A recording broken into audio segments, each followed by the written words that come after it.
with Mrs. Honeybee. Today, in the Honeybee neighborhood, we'll be decorating the giant oak tree in the middle of the neighborhood. I remember when we planted that tree. What a fun day. That's right, Melody Bee. And the tree has been growing ever since. It's huge now. If it's so big, how are we going to be able to decorate the whole thing? With a little help from our friends, of course, anything is possible. We've got squirrel friends, fairy friends, and lots of other friends. Did you say fairy friends? I've always wanted to meet a fairy. Yes, Melody Bee. Today just might be your lucky day. Now, help me grab this ladder from the garage. Right behind you, Mr. Honeybee. All you have to do is close your eyes, get cozy, and listen to the sound of my voice. Mrs. Honeybee will be your guide. Let's begin. You are here, splashing through puddles in your rain boots, making your way through the rain to our house. The howling wind threatens to swoop up your umbrella, so you hold on to it with both hands and arch yourself forward to fight against it with the point of your colorful umbrella. Just as you get under the cover of our porch, thunder claps and lightning strikes. You look back just as a yellow bolt of light flashes down from the gray-black clouds and sizzles something in its path. We hear it all the way inside before we hear you and open the door just as a plume of thick gray smoke erupts in the distance. Come in, my little honeybee, come in. The weather is really harsh out there. I'm so happy you still trekked through it to see us. Harold and I round the corner to the door at the same time as I bundle my cozy housecoat up tighter around my shoulders. Are you cold, my little honeybee? I can't believe you came out in the rain. You're the best friend anyone could ever ask for. Here, let me take your wet coat and boots. I'll hang them to dry. Melody Bee saved you a front row seat next to the fireplace. You can warm up there. Buzz, buzz, buzz. Melody Bee is as close to the fire as a bee can be without burning herself, holding her tiny black hands up to the dancing flames. Oh, hello, little honeybee. Glad you didn't blow away out there. We know that happens to even the best of us. Anyways, come on down. I saved you a seat with your favorite pillow and blanket. You situate yourself on the floor in front of the fireplace, close enough to feel the warmth, but far enough away to relax into the comfort of the fluffiest blankets and pillows. Take a slow, deep breath in through your nose. Feel the coolness of the air coming in through your nose and the warmth from the fireplace on your skin. Then, slowly breathe all the way out through your mouth and let yourself sink heavy down into the cozy blankets as Mr. Honeybee, Harold, and I join you in the family room. Did you see that big explosion when the lightning struck? I didn't see it, but I heard it. It sounded like an electrical zap. Do you think something was struck by lightning? Where did you see it, Mr. Honeybee? You know that oak tree we planted? I think it was up there. on that hill with the park. What's possibly up there that could have been struck by lightning? While the rest of us are distractedly wondering about the question posed with our hands up to the warmth, Melody Bee spirals deeper into one specific troubling thought that takes over her whole expression. Oh no. What's wrong, Melody Bee? Something is most definitely not right. What is it? You said lightning struck up on that hilltop where we planted the tree? The one the squirrels are guarding? Well, that's where it looked like it struck. There was a big plume of smoke, too. What are you thinking? Maybe it was somewhere else. I'll check out the front window and see. Sure enough, just as Mr. Honeybee and I saw it, the plume of smoke is still billowing out the window. Melody Bee cannot contain her worry any longer. We need to check on that tree. I once saw an oak tree burn to a crisp after lightning got it. Worried, but not sharing her alarm, we join Melody Bee at the window to see the black smoke floating up into the gray, clouded sky. That's when we hear a familiar sound after a question is posed and enough time has gone by without a suitable answer. Roger Robot heard the line of questioning and woke himself up from a power cycle nap to fill in the gaps of Melody Bee's concern. Oak trees are excellent conduits of electricity. It's as if they're robots, but they're not. If they were robots, they wouldn't explode when they were electrified by lightning. Explode? Did our oak tree explode? That sure is a lot of smoke. It depends on the lightning strike, really, and the size of the oak tree. Last time we checked, it was huge. It has to be okay. We have to go check on it. Let's go.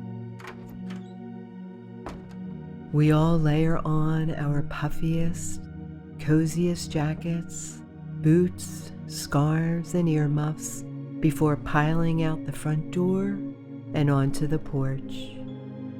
Before Mr. Honeybee shuts it, we realize we're missing someone. We look back into the house to see that Roger is not following us. My waterproofing hasn't been properly tested yet under such conditions.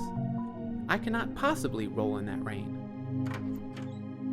With that, we head out into the rain and wind, ready with our umbrellas and all the bravery we can muster.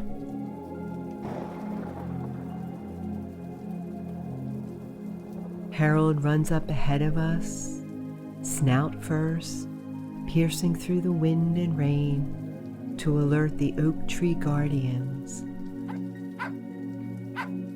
A group of squirrels have been tending to and looking out for our neighborhood tree ever since we planted it. They alerted Harold, who alerted us when a wayward band of oakworms took up residence in the tree. These hungry orange worms love to set up their nests in the biggest, strongest oak trees so their babies have plenty to eat. When the tree was still young, squarely in its most important phase of growth, the guardian squirrels noticed that many of the branches were bare or lined with half-eaten leaves. That's the surest sign that the oakworms have moved in. The squirrels pruned the eaten leaves and made a big pile far away from our tree for the worms.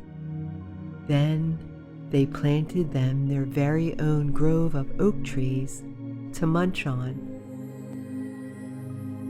The squirrel guardians have taken such good care of our honeybee neighborhood tree, and they haven't stopped yet.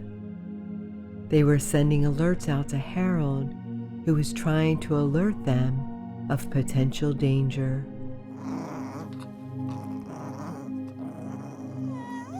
We make our way up the hill, stomping wet, puddled steps as we go.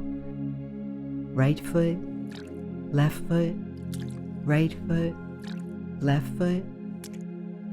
Once at the top of the hill, reunited with our oak tree, the rain, wind, and storm suddenly stopped. We folded our umbrellas just as a faint beam of sunlight peeked through the clouds. Take a slow, deep breath in through your nose. Feel the coolness of the air coming in through your nose, filling up your lungs as a community effort of support gathers around you up on this hill. Then slowly breathe all the way out through your mouth and look all around as squirrels, neighbors, concerned birds, and even clouds file in one by one to make sure the heart center of our home is strong. Look at all these people who care about our tree. We are so lucky to have this neighborhood and this oak tree. It looks okay to me. Can you see any sign of charring? What could cause such an explosion and the smoke we saw earlier? I'm not sure. I don't see anything. Mr. Honeybee holds out his hand and walks in a slow circle around the tree, lightly touching the surface of the bark to check for possible scars. Melody Bee follows along behind him, but higher up, checking within the treetop and all the many branches filled with leaves. It looks like the squirrels have successfully fended off the oakworms too. The leaves have all grown back, and the branches look stronger than ever. A light rain from puffy white clouds blows through overhead, but the sun shines in intervals wherever it can through the many clouds. The resulting thunderclap was enough to clear the hilltop of everyone but us, so we were the only ones there to witness the rainbow that appeared arching over us. With our hoods up instead of our umbrellas, we stand beneath the imposing oak tree and let the sprinkling rain fall down on us through the treetop. In such quiet, serene conditions, Harold can think to himself with much more clarity. And that's when he gets an idea. Maybe we're too far away. He wonders in his own language that we understand. He takes to the tree to climb. Mr. Honeybee and Melody Bee follow behind him. You and I stay on the ground to be their eyes, ears, and feet if they should need extra. We watch them climb one by one, nearing the top and shaking all the branches on their way up. As Melody Bee flutters around inside the treetop, she notices a subtle yellow glow coming through the lines of the bark, like a bright shining light that's trapped inside the tree. Do you see this, Mr. Honeybee? It looks like the tree is glowing. Where? Just over there? So far, yeah. Look, right here. Mr. Honeybee climbs over with Harold to see what Melody Bee is seeing. And sure enough, he sees it too. The tree is glowing. How weird. I'd expect to see scarring or charring, but not glowing. Look, there's more over here. You can see it where the bark is extra dried and flaking off a little. Mrs. Honeybee, can you two see it down there? Together, we walk up to the tree and brush away a dark layer of bark that's hanging on by a wooden thread. When we do, we see what they're seeing above. The tree glows. We see it down here too. The tree is most definitely glowing. Is there lava in there or something? Ordinarily, I'd laugh and say, of course not. But I truly do not know. Let's just assume it's lava for our own safety. Don't touch it, Melody Bee. Oh yeah, I guess I shouldn't touch lava. Whoops. Harold calls out to the guardians, who disappeared along with the crowd. We didn't think they were bothered by a little rain, and sure enough, they weren't. The squirrels didn't find shelter from the rain. They found something else entirely. From far away, it looked like a fleet of lightning bugs were buzzing above the squirrels, running toward us through the dewy grass. But as they got closer, we could see that they weren't lightning bugs at all. They were fairies, carrying fairy lights. Without saying a word, the fairies dutifully draped the humongous oak tree with their lights. They left as quickly and unimposingly as they arrived. When they left behind something miraculous. Without any obvious source of electricity, the oak tree now lit up like a Christmas tree, covered in flickering white lights. Whoa! The tree has its own lights. That don't need to be plugged in. How? Look, there is a cord right there. Look, the power cord does plug in right into the trunk of the tree. Is this oak tree electric now? Lightning is electricity. And Roger Robot did say that oak trees are excellent conduits for electricity. Then our Honeybee neighborhood oak tree must be an even excellenter conduit. It's its own power source. Harold jumps down to join us on the ground, but Melody Bee and Mr. Honeybee keep climbing higher to marvel at our miraculous neighborhood oak tree. Mr. Honeybee reaches up to the next branch, which is just a little too far away to comfortably grasp. He jumps up in an effort to catch the next branch, focusing more on his climb than on his foundation. The branch beneath his feet cracks and then snaps clean off before he can reach for the branch above him. Oh no! Mr. Honeybee, watch out! Mr. Honeybee free falls in what seems like slow motion. Our reflexes slow just as much as time does as we process what is happening and how we can catch him, when suddenly that same branch floats above our heads in midair, right under Mr. Honeybee, who falls directly onto it. Oh my goodness, how am I floating? How is this branch floating? Are we caught on something? Not that I can see, my dear. Are you okay? Yes, I'm totally fine. Melody Bee buzzes around and around Mr. Honeybee on his flying branch. There's nothing holding him up. Look. She swipes both of her hands horizontally above and below Mr. Honeybee, who is now seated comfortably on his flying branch. I guess this is how witches feel with their broomsticks.